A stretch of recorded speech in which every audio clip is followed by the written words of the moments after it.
Pois a justiça de Deus é revelada de fé em fé. Como está escrito, o justo viverá pela fé. E então? Cara vigário, encontramos alguma coisa aqui sobre relíquias? O homem vive pela fé e é justificado por ela, e não por aquilo que faz para si mesmo. Seja a adoração de relíquias, o canto nas missas, peregrinações a Roma, a compra do perdão por seus pecados, mas pela fé naquilo que Deus já fez por ele através de seu filho. Dr. Martin, se você deixar o cristão viver só pela fé, se você acabar com estas boas obras, essas coisas gloriosas a que chama de meras muletas, que colocará em seu lugar? Cristo. O homem só precisa de Jesus Cristo.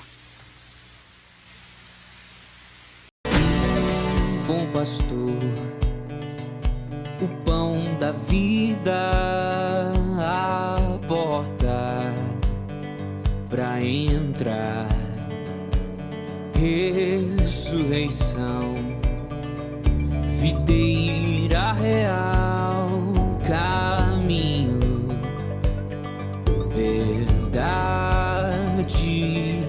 a vida se manifestou.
Em nome do Presbitério Novo Oeste Rio, Saudamos a todos, desejando que a graça e a paz do Senhor Jesus Cristo, de fato, façam a diferença na vida de vocês. Acolhemos todo mundo para que juntos revisitemos a nossa história e aí fortaleçamos a nossa unidade através do resgate da nossa identidade. Sejam bem-vindos. Graça e paz, queridos irmãos. Deus abençoe você, sua vida, sua família, cada irmão que pertence a esse presbitério Novo Oeste Rio. Eu sou o pastor Anderson, pastor de Vila, Terra Brasil. Estarei fazendo uma oração de adoração ao nosso Deus. Deus bendito, Deus poderoso, Deus excelso, tremendo, maravilhoso. Tu és o único e verdadeiro Deus, Criador dos céus, da terra e mantenedor de todas as coisas. Nós somos o teu povo, povo escolhido do Senhor, povo resgatado para estarmos na tua maravilhosa luz, para te adorarmos em espírito e em verdade. Tome o seu lugar de direito em nossas vidas, porque nós te pertencemos e o Senhor é o único que merece toda a adoração. Seja exaltado, Senhor, hoje e para todo sempre, no nome de Jesus. Amém. Ó Igreja de Cristo, ó Igreja tão pura, os teus filhos na terra se apronta para os céus. Ó Igreja bendita, ó Igreja celeste, de finíssimo linho o teu povo se veste. Ó Igreja adorada, deixa de aflição, pois em ti nunca mais entrará confusão. Ó Igreja, confia no teu Redentor, ele quer na verdade o teu imenso amor.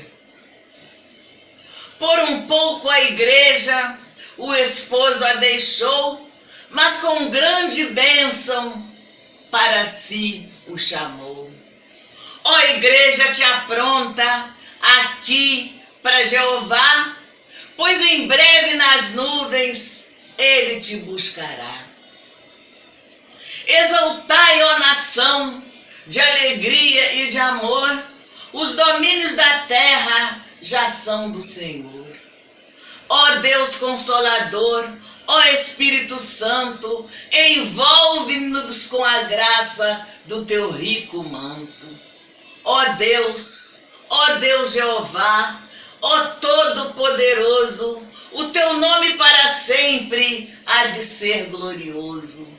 Ó Deus, ó Jesus Cristo, Salvador e vida, eis aqui a tua igreja inteira redimida. Eis aqui a tua igreja inteira redimida. Eis aqui a tua igreja inteira redimida. A graça e paz, queridos, da parte do nosso Senhor e Salvador Jesus Cristo. Passamos a leitura do texto sagrado que se encontra em Romanos capítulo 1, do verso 16 ao verso 17, que diz assim: a justiça pela fé em Jesus Cristo. Pois não me envergonho do Evangelho, porque é o poder de Deus para a salvação de todo aquele que crê, primeiro do judeu e também do grego, visto que a justiça de Deus se revela no Evangelho, de fé em fé, como está escrito: o justo viverá pela fé. Esta é a fé do cristão. O Evangelho é o poder de Deus. Apesar de muitos perseguirem e de muitos terem sido perseguidos, os pais da fé, eles sustentaram essa verdade, que é o Evangelho genuíno, em que um Deus justo fez toda a obra em nossa vida. E por isso estamos alegres. E por isso a nossa fé reformada é uma fé que está pautada na justificação do Senhor. Fomos justificados por Ele. A obra foi feita por Ele. E tudo isso pelo seu imenso amor. Que Deus nos abençoe. Creio em Deus Pai, Todo-Poderoso, Criador do céu e da terra. Creio em Jesus Cristo, seu único Filho, nosso Senhor, o qual foi concebido por obra do Espírito Santo, nasceu da Virgem Maria, padeceu sob o poder de Pôncio Pilatos, foi crucificado, morto e sepultado, desceu ao Hades, ressurgiu dos mortos ao terceiro dia, subiu ao céu, está sentado à mão direita de Deus Pai Todo-Poderoso, de onde há de vir para julgar os vivos e os mortos. Creio no Espírito Santo, na Santa Igreja Universal, na comunhão dos santos, na remissão dos pecados, na ressurreição do corpo, na vida eterna. Amém. Vamos fazer a leitura no livro do profeta Isaías, capítulo 1, versículos de 18 a 20. Diz assim a palavra do Senhor: Vinde, pois, e arrazoemos, diz o Senhor, ainda que os vossos pecados sejam como a escarlata, eles se tornarão brancos como a neve. Ainda que sejam vermelhos como o carmesim, se tornarão como a lã. Se quiserdes e me ouvirdes, comereis o melhor desta terra, mas se recusardes e fordes rebeldes, sereis devorados à espada, porque a boca do Senhor o disse. Senhor Deus e Pai, nesse momento te somos agradecidos, ó Deus, pelo teu perdão dispensado às nossas vidas, a despeito daquilo que falamos, ó Pai, da forma qual pensamos ou agimos. Ó Deus, tu é para conosco, ó Deus, nos dispensando o teu perdão. Senhor, muito obrigado, porque o Senhor não nos trata conforme as nossas iniquidades, conforme diz a tua palavra, mas segundo a tua muita misericórdia, ó Deus. Agradecemos, ó Pai, pela tua graça, ó Deus, dispensada através do teu Filho amado Jesus, que se entregou em sacrifício na cruz do Calvário, ó Pai, para a remissão dos nossos pecados. Senhor, muito obrigado neste momento, porque temos o direito de falar contigo através da pessoa do teu Filho, pelo qual nós oramos. Amém. Saudamos os irmãos com a paz do Senhor. Nós somos o grupo Geração de Adoradores de Vila Kennedy. Amém?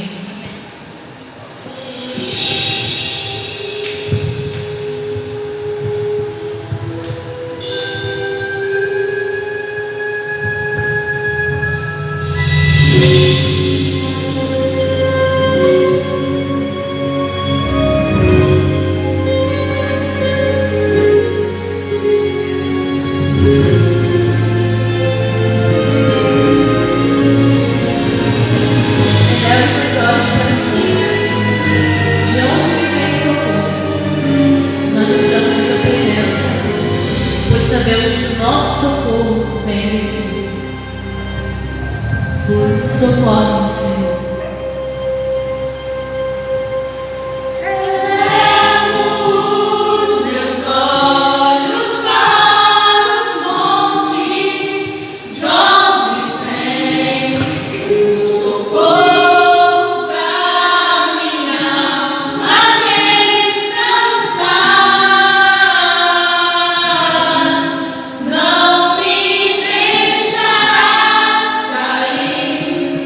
Tu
socorro pra minha alma descansar. Não me deixas cair, tu se me guarda.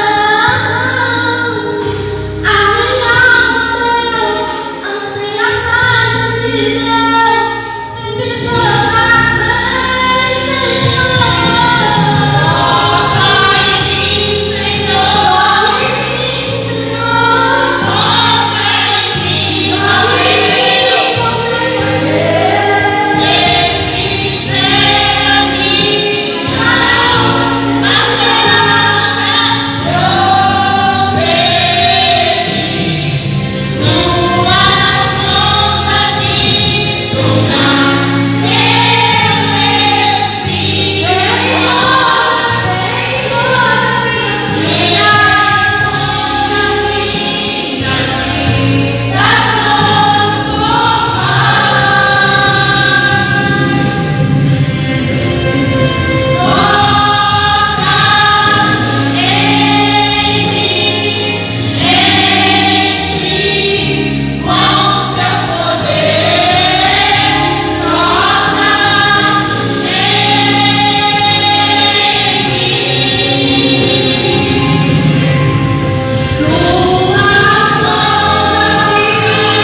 Da sua casa, vamos louvar a Deus com bastante animação, você e sua família.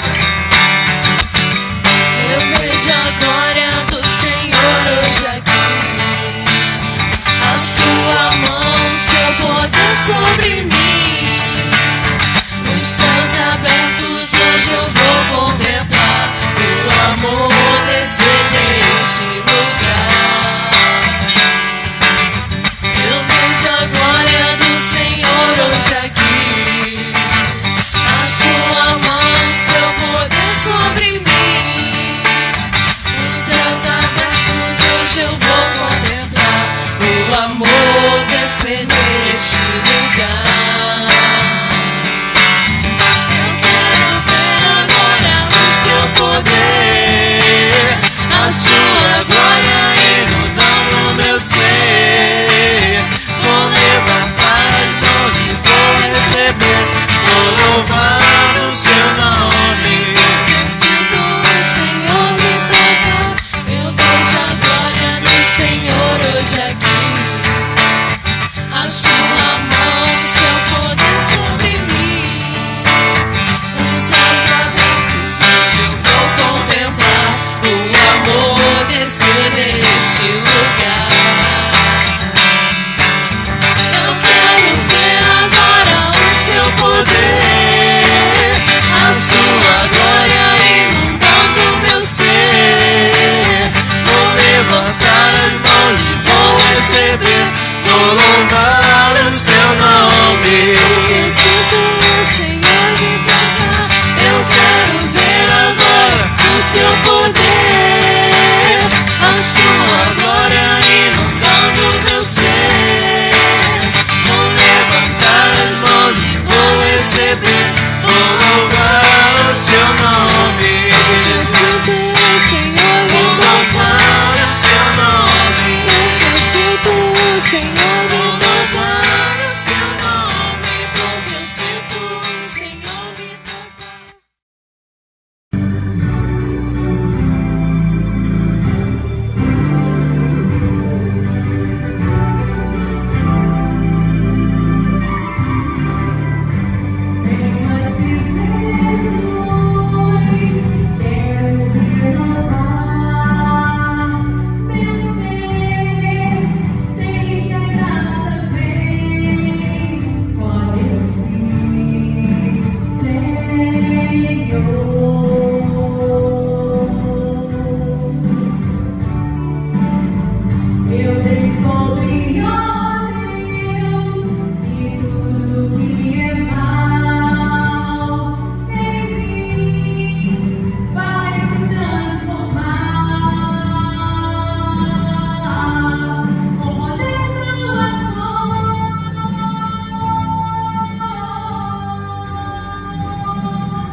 Pai, nós louvamos o Teu nome e queremos Te agradecer por mais uma oportunidade que o Senhor nos dá de estarmos diante de Ti e podermos louvar o Teu nome. E nesse momento, Senhor, louvar o Teu nome por mais uma oportunidade de comemorarmos, ó Deus querido, junto ao nosso presbitério, a data da nossa reforma. Dá, Senhor, que cada dia mais entendamos qual seja, Senhor, a Tua vontade para conosco, através, ó Deus querido, do testemunho que temos dado neste lugar. Te louvamos, Senhor, por quem Tu és, Senhor das nossas vidas. Louvamos, ó Deus querido, pela vida dos reformadores que empenharam, deram as suas vidas, ó Deus querido, para que a face da história pudesse ser mudada. Que através dos tempos, ó Deus querido, a Tua voz seja sempre, ó Deus, elevada. Que através das nossas vidas, o testemunho dado possa render glória e louvor ao Teu nome. Te agradecemos, ó Deus querido, pela vida do Penor, pela vida da Tua igreja, e te rogamos que o Senhor nos ajude a nos mantermos sempre fiéis à Tua palavra e aos ideais da reforma protestante, do qual nós hoje comemoramos. Louvamos o Teu nome e agradecemos em Cristo Jesus, o Teu Filho. Amém. Façamos a leitura do Salmo 100. Celebrai com júbilo ao Senhor todas as terras. Servir ao Senhor com alegria e apresentai-vos diante dele com cântico. Sabei que o Senhor é Deus, foi Ele que nos fez e dele somos. Somos seu povo e rebanho do seu pastoreio. Entrai por suas portas com ações de graças e nos seus atos com hino de louvor. Rendei-lhe graças e bendizei-lhe o nome, porque o Senhor é bom e a sua misericórdia dura para sempre e de geração em geração a sua fidelidade. De volta à forma. A forma, a forma, a reforma. Quando a Bíblia foi possível, como livro de leitura, foi iniciada a revolução irreversível do pensamento. O homem que só via o circunstancial, agora aberto a um transcendente, foi desafiado à eternidade. A forma, a forma, a reforma. A mentira, escrava da força, não resiste ao tempo. A história sempre restabelece a verdade, porque Deus é o Pai da história. O justo viverá pela fé. Reforma é a volta à forma, a forma do querer de Deus. Reformados somos todos que vivemos a essência, ao recomeço do começo do começo, ao sopro inicial como motivo de vida. Só consegue crescer a árvore plantada, só vira árvore quem tem raiz. A graça da vida é a graça. Crer na eternidade é saber-se nada, filho de um Deus que é tudo. Desafiados estamos à vida e à forma. Reforma.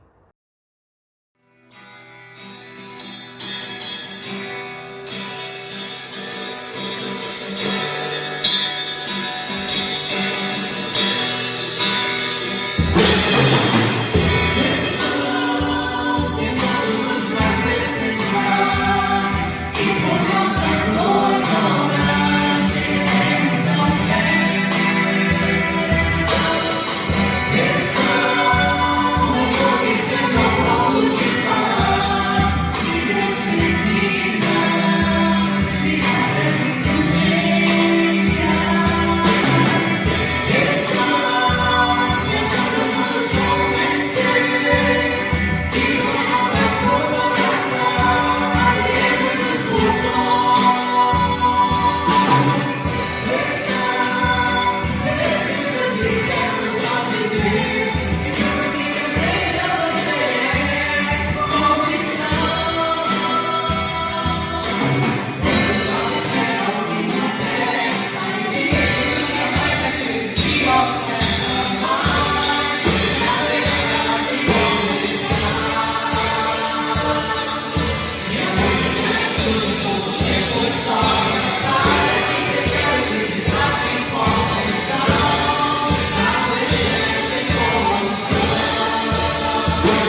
Vamos ler agora o Salmo 119, versículo 105. Lâmpada para os meus pés é a tua palavra, e luz para os meus caminhos. Queria estar orando nesse momento por iluminação, e vamos fechar os nossos olhos e orar juntos. Senhor, meu Deus e meu Pai, te agradecemos, Pai, por tudo que o Senhor já fizeste e ainda vai fazer, Senhor, com a vida das tuas irmãs, Senhor. Te pedimos também, Pai, pelo preletor, Senhor, que o Senhor ilumine ele e abra o coração de cada um e de cada um de nós que vai ouvir essa palavra. Temos a certeza que o Senhor já falou ao teu mensageiro, Pai, mas nós te pedimos e te rogamos, Pai, que a tua palavra entre e faça morada nos nossos corações. Te agradecemos, pois somos certos que é o Senhor que vai falar a cada um de nós. É o que te pedimos e te agradecemos em nome de Jesus. Amém. A graça e a paz de nosso Senhor e Salvador Jesus Cristo. Eu quero agradecer ao Presbitério Novo Oeste Rio pelo convite de poder trazer a reflexão da Palavra de Deus nesta celebração da Reforma. Eu quero convidá-los a abrirem a Bíblia na carta do apóstolo Paulo a Tito, no capítulo de número 2. Nós vamos meditar do verso 11 ao verso 14. Diz assim um texto da Palavra de Deus. Porquanto a graça de Deus se manifestou salvadora a todos os homens, educando-nos para que, renegadas a impiedade e as paixões mundanas, vivamos no presente século sensata, justa e piedosamente, aguardando a bendita esperança e a manifestação da glória do nosso grande Deus e Salvador Cristo Jesus, o qual a si mesmo se deu por nós, a fim de remir-nos de toda a iniquidade e purificar para si mesmo um povo exclusivamente seu, zeloso de boas obras. Ó Deus bendito, ilumina o teu povo para que ele possa compreender as santas verdades para a glória do teu nome, por Cristo Senhor nosso. Amém. O que é graça Graça é favor imerecido. Essa é uma definição bem objetiva, curtinha, mas que dá conta do recado. Graça é favor imerecido. Dentro da teologia cristã reformada, existem dois tipos de graça. É interessante nós entendermos que fora da graça o que existe é retribuição, é meritocracia. Por exemplo, você trabalha o mês todo, o salário que você recebe não é um benefício da empresa, do patrão. É do quê? É o resultado, é o pagamento do serviço que você prestou. Agora, a graça é você receber algo sem ter feito nada em troca. Por exemplo, quando foi que você pagou pela chuva, pelo sol, pela luz do sol? Quando foi que você pagou pela sombra, pelo ar que você respira? Tudo isso você tem de graça. Assim como também existem dons que as pessoas têm, que Deus dá, independente das pessoas serem cristãs ou não. Então, graça tem a ver com todos os benefícios que a criação tem, assim como também dons e talentos que carregamos. Você vê, por exemplo, um músico, ele consegue compor uma belíssima canção, uma belíssima letra de uma música popular, sem necessariamente ele ser alguém que teme a Deus ou que acredita no Evangelho. Enfim, um juiz pode, sem crer em Deus, fazer no seu exercício, na sua função, um belíssimo trabalho, um julgamento justo. Assim como artistas ou qualquer outra área, qualquer profissão, uma pessoa não precisa ser cristã para desempenhar bem o seu papel. Tudo isso tem a ver com a graça comum. Mas, conforme eu disse, na teologia reformada existe uma outra graça que é chamada de graça especial, que tem a ver com aquela graça que somente os crentes desfrutam, somente aqueles que foram alcançados de forma salvífica e que fazem parte do povo de Deus. É sobre esta graça, esta última, que o texto está se referindo. O verso 11 vai dizer, porquanto. Aqui o apóstolo Paulo ele usa uma partícula no grego que indica que está dando fundamento teológico agora para algo que ele acabou de mencionar, que ele acabou de falar, o que está no verso 1 ao verso 10 do capítulo 2. E o que Paulo falou? Ele falou sobre as diversas classes de pessoas, de como cada crente deveria proceder. Por exemplo, no verso 2 ele fala dos homens idosos. Ele fala que os homens idosos eles devem ser temperantes, respeitáveis, sensatos, sadios na fé, no amor, na constância. Depois ele vai falar das mulheres, como que elas devem proceder, das mulheres idosas, dos moços, ou seja, dos jovens. Ele vai falar também dos servos, enfim, ele vai falar sobre os diversos tipos de crentes. E aí então depois ele conclui, porquanto a graça de Deus se manifestou salvadora a todos os homens. Primeiramente eu quero mostrar para vocês o que o texto não está dizendo. Ao longo da história da igreja, e ainda hoje, existem teólogos que ensinam o chamado universalismo, que no final de tudo, todas as pessoas serão salvas. No final, quando Cristo voltar a fazer o julgamento, todo mundo vai ser salvo. Isso não tem nada a ver com os ensinos claros das Escrituras. Você encontra Cristo falando de pessoas sendo condenadas por causa dos seus pecados. O texto também não está dizendo que a graça salvadora se manifestou ou se revelou a todos os indivíduos.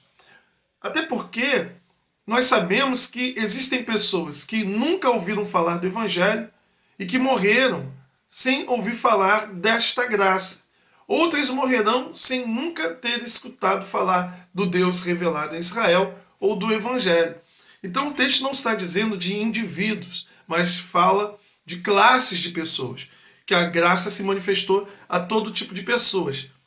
Homens idosos, mulheres idosas, a jovens, a servos, conforme Paulo vai dizer na sua carta a Timóteo, em 1 Timóteo capítulo 2, quando ele fala da vontade de Deus de salvar a todos os homens. Ele menciona as lideranças, aquelas pessoas que estão investidas de autoridade na sociedade. O que ele quer dizer é exatamente isso. Deus não salva apenas pessoas da camada baixa, da massa da população, como também Deus salva pessoas investidas de autoridade, pessoas importantes, príncipes, reis, enfim.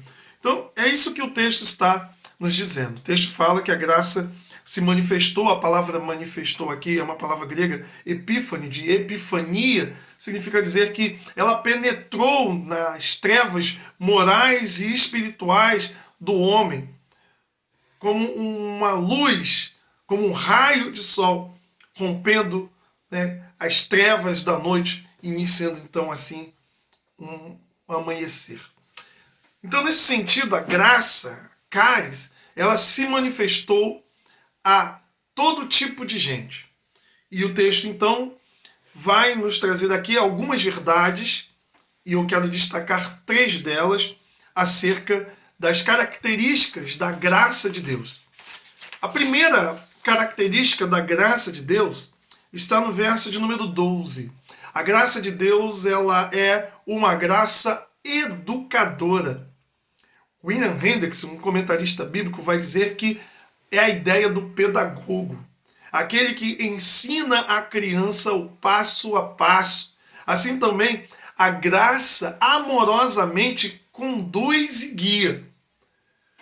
E o texto nos ensina, dizendo o seguinte: a graça se manifestou salvadora a todos os homens, educando, ou seja, ensinando, para que, renegadas a impiedade e as paixões mundanas.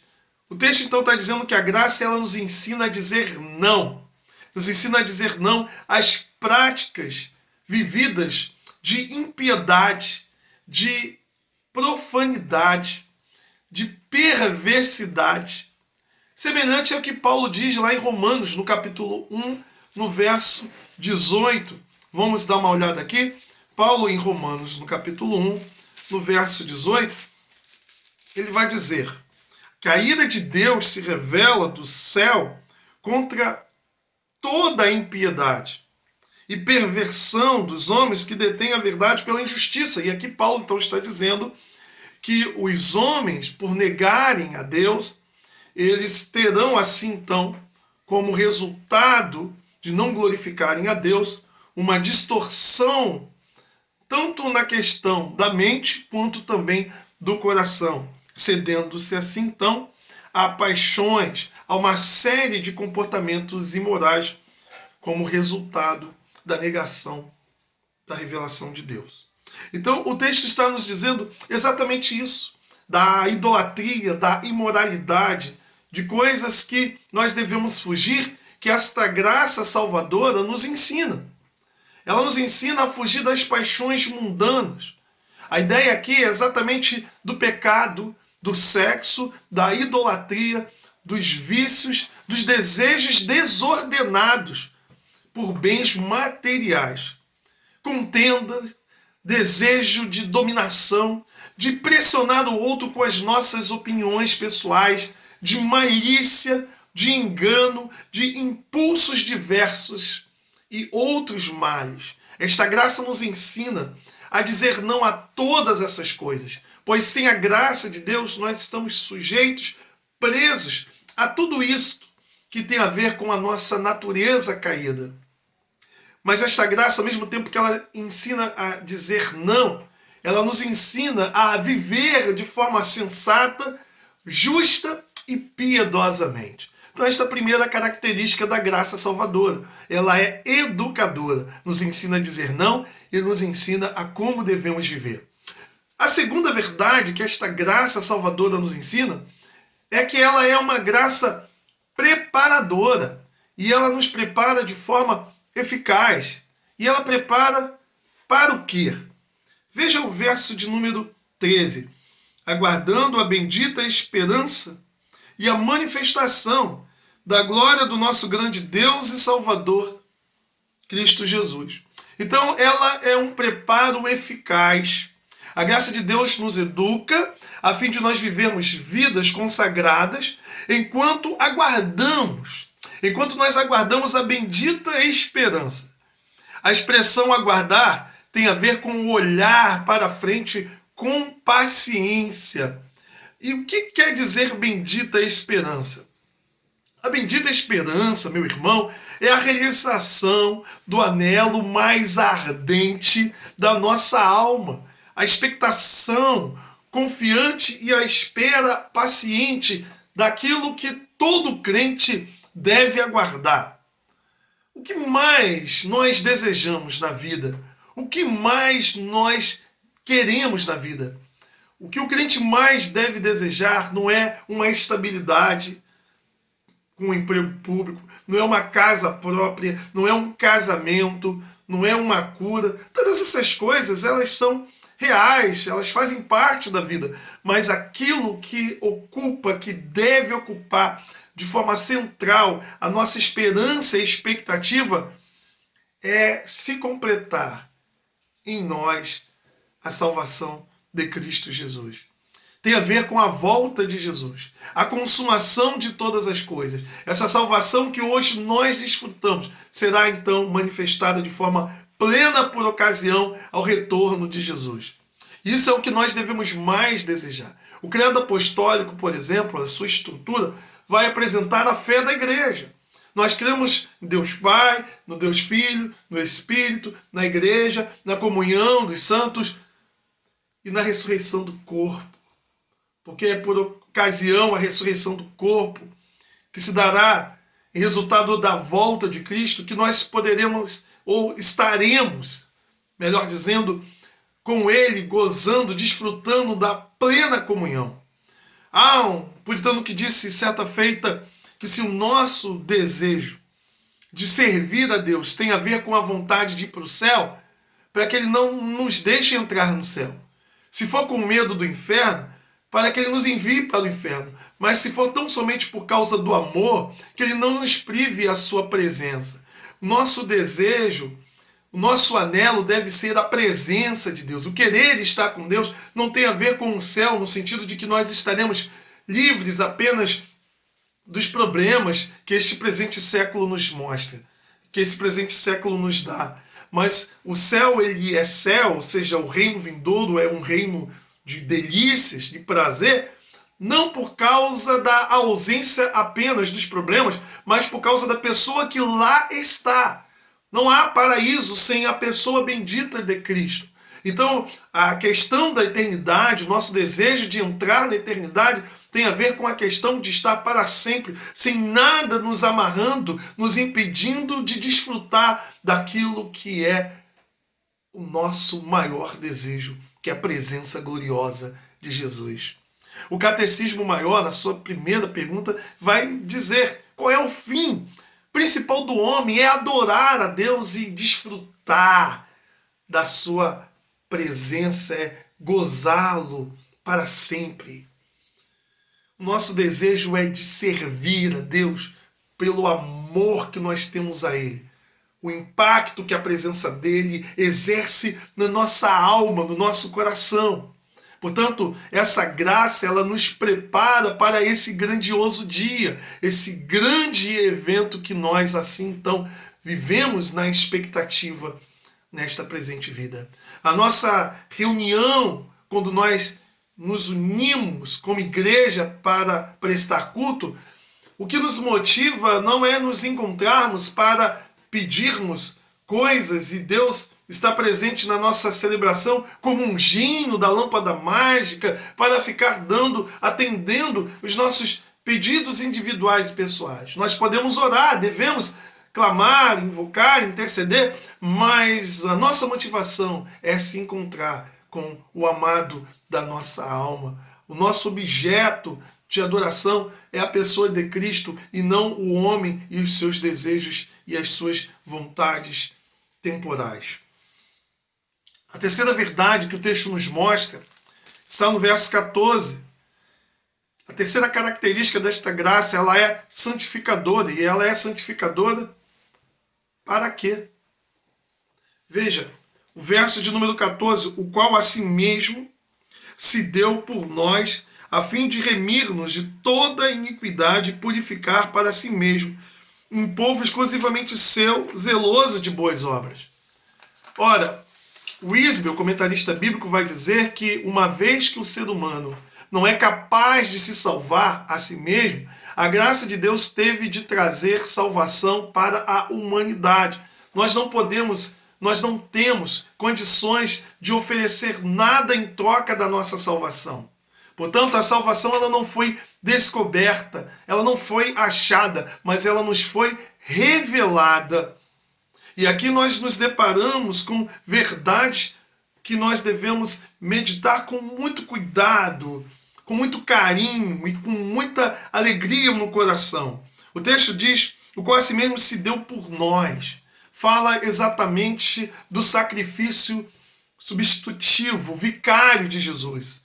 Cristo, ele se entregou por nós. Havia uma sentença de condenação sobre nós por causa do nosso pecado. Cristo se torna o nosso representante. Na cruz do Calvário, Cristo, ele assume o nosso lugar, recebendo assim então do Pai a justiça divina, recebendo do Pai a ira divina sobre o pecador. E assim então nós encontramos em Cristo Jesus a nossa reconciliação com Deus. Ora, o termo aqui grego, remir-nos, é um termo que significa libertar pelo pagamento de resgate. Ou seja, nós tínhamos uma dívida, nós não conseguimos viver a vida pela qual Deus nos criou para viver, e Cristo Jesus, por meio da sua vida, obediência, ele cumpre assim, então, os mandamentos, e na cruz ele recebe a sentença de condenação que estava sobre cada um de nós.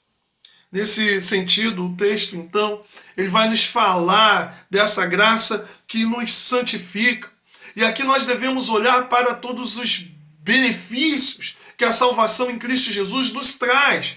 Ora, a primeira é a questão da justificação, que tem a ver exatamente com essa ira divina que recai sobre o Filho em nosso lugar. Justificação que foi o grande ponto da teologia redescoberta por Martinho Lutero, significa dizer que Deus olha para nós e nos toma e nos tem como justos mediante a obra de Jesus. Nós não nos justificamos fazendo boas obras, mas nós somos colocados na condição de justos pela obra que Cristo realizou. Deus nos tem como justo mediante a fé, a nossa firme confiança na obra de Cristo. Ou seja, nós somos imputados por justos mediante a obra de Cristo.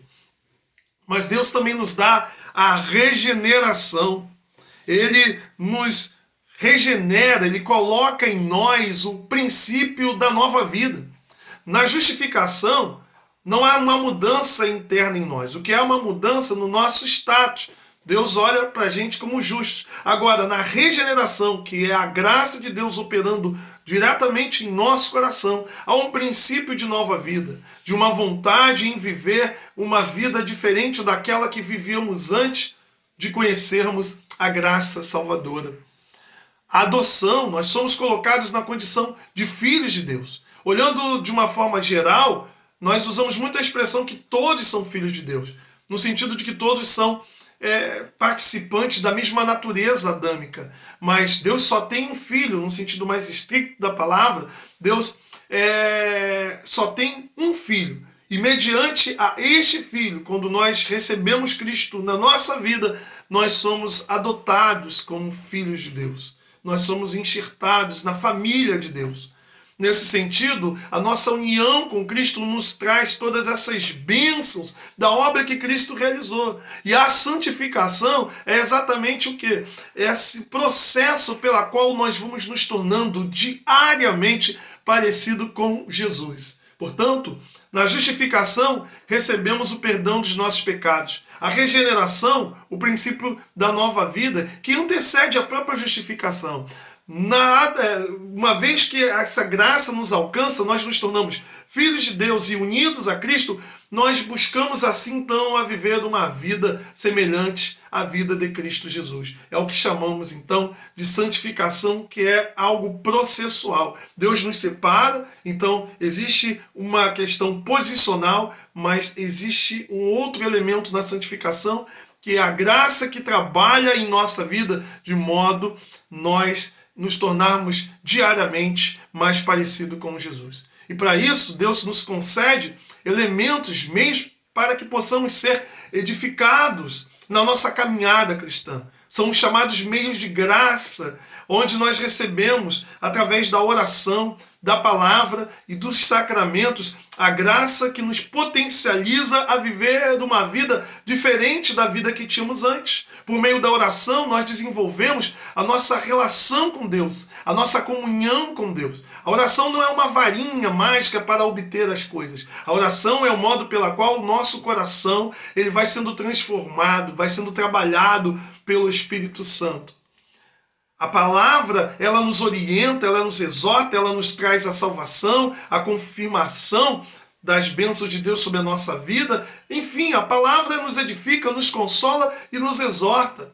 Então ela é um meio poderosíssimo de graça, seja a palavra lida, a palavra proclamada no culto através das mensagens, mas Deus também tem os sacramentos que confirmam as promessas, aumenta, fortalece a nossa fé. Pelo batismo somos enxertados na comunidade, pela ceia nós somos alimentados. A ceia não é apenas uma lembrança do que Cristo fez, mas Cristo ele se doa a nós através da ceia, de modo que de forma espiritual, ao participarmos daqueles sinais, nós participamos daquilo que o sinal aponta, ou seja, nós comemos da carne, bebemos do sangue, ou seja, nós nos alimentamos da vida que está em Cristo, nós somos fortalecidos também através dos sacramentos. Portanto, Deus nos coloca à disposição, por meio da igreja, elementos que nos ajudam a cada vez mais nos parecermos com Cristo Jesus. E com todos esses elementos à disposição do crente, nós somos encorajados a abandonar a vida velha e somos fortalecidos a permanecermos fiéis nas virtudes, nas bênçãos que a nova vida tem para cada crente. A salvação de cada indivíduo tem como propósito a formação de um povo exclusivo para Deus.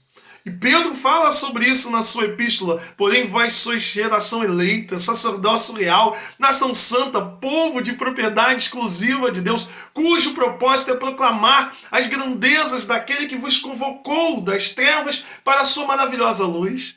Qual é o propósito de Deus na vida de cada um de nós e na vida geral da igreja? Romanos 8, 29. Porque os que de antemão ele conheceu, ele predestinou para serem conformes à imagem do seu Filho, a fim de que ele seja o primeiro, primogênito entre muitos irmãos. Portanto, através de todos os meios de graça, através desta graça salvadora que nos santifica, nós somos conformados à imagem de Cristo. E Deus vai fazendo através de nós uma grande família, uma família de muitos irmãos, e cada um de nós tendo Cristo como o nosso modelo, como o nosso irmão mais velho. Portanto, meu irmão, esse texto nos fala da graça de Deus. E nós acabamos de falar aqui, então, acerca das características desta graça. É uma graça salvadora que tem como característica, ela nos educa. Ela nos educa a dizer não ao pecado e ela também nos ajuda a viver da maneira que devemos viver. Ela é uma graça que nos prepara de forma eficaz para aguardarmos com paciência aquilo que todo crente deve aguardar ardentemente, que é a volta de Cristo Jesus e a consumação desta salvação.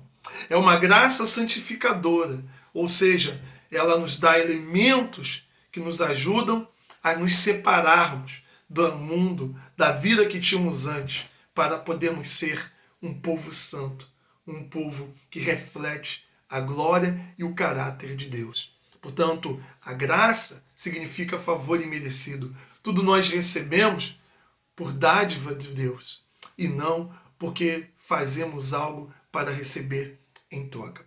Que Deus possa nos abençoar e que nesse dia possamos restaurar os fundamentos da fé cristã bíblica esses fundamentos que foram resgatados por ocasião da reforma. Sendo assim, a graça, conforme nós falamos aqui, é uma das principais verdades da fé cristã e que através dela nós somos fortalecidos a caminhar com esta consciência de que tudo vem do Senhor. Não tem nada a ver conosco, mas tem a ver com o seu amor e com a sua misericórdia. Graça e paz, meus irmãos. Aqui quem fala é o presbítero Mário, Igreja Presbiteriana do Brasil em Coqueiros. Estamos comemorando hoje o dia da Reforma Protestante, com o culto ao Senhor, para estar glorificando e exaltando o seu santo nome. E nesse intuito estarei orando. Senhor nosso Deus, sabemos e reconhecemos a sua onisciência, a sua onipresença e a sua onipotência para com as nossas vidas e para com a sua igreja. Rogamos a Ti, Senhor, sua misericórdia e que seu Santo Espírito continue nos iluminando e nos confrontando, Senhor. Pois necessitamos, Senhor, de uma reforma da teologia, pois a teologia é o alicerce e o pilar que fundamenta o propósito da vida. Precisamos, Senhor, de reforma da liturgia, pois se a teologia é a base da vida, a liturgia é a evidência, Senhor, da teologia. Necessitamos, Senhor, também de reforma de vida, pois a ortodoxia, Senhor, ela é boa, a ortodoxia, Senhor, é primordial. Porém, uma doutrina coesa e correta não é suficiente se não o colocarmos em prática. É o que te pedimos e oramos em nome de Jesus. Amém. Recebam, meus amados irmãos e irmãs, a bênção do Senhor. Que o Senhor te abençoe e te guarde. Que o Senhor faça resplandecer o rosto sobre ti e tenha misericórdia de ti. Que o Senhor sobre ti levante o rosto e te dê da paz. Que a graça de nosso Senhor e Salvador Jesus Cristo, o amor de Deus o Pai, a comunhão do Espírito Santo, sejam com cada um dos amados irmãos, com toda a Igreja de Deus espalhada na face da terra, hoje e sempre. Amém.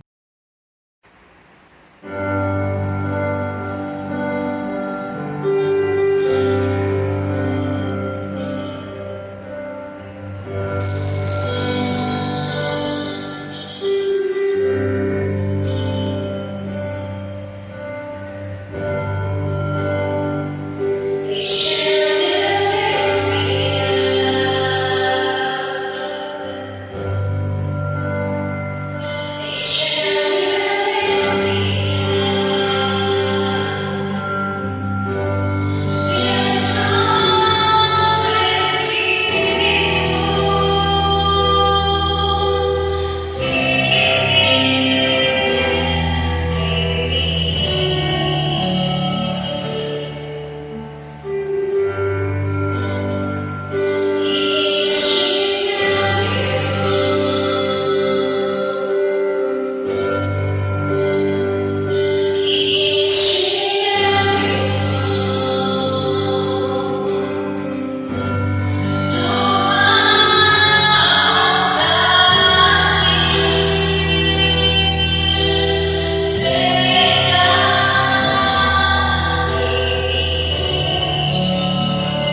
vida a porta pra entrar.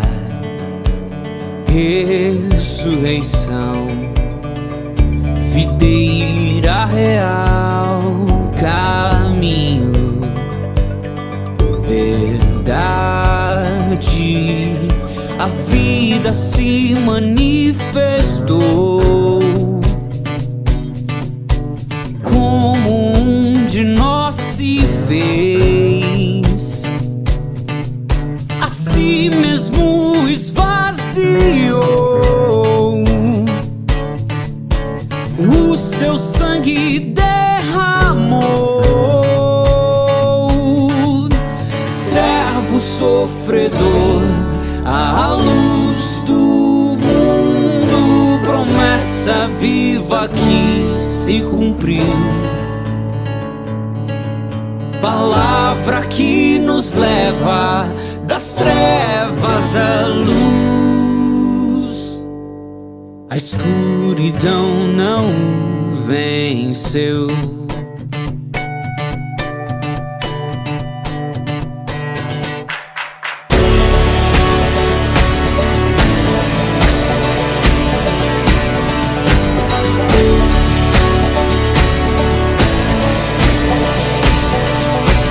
O Deus aqui, o Verbo que se encarnou, a glória do Pai, o começo primeiro da criação e o sustento até o fim. A vida se manifestou como um de nós se fez, a si mesmo esvaziou, o seu sangue derramou. Servo sofredor,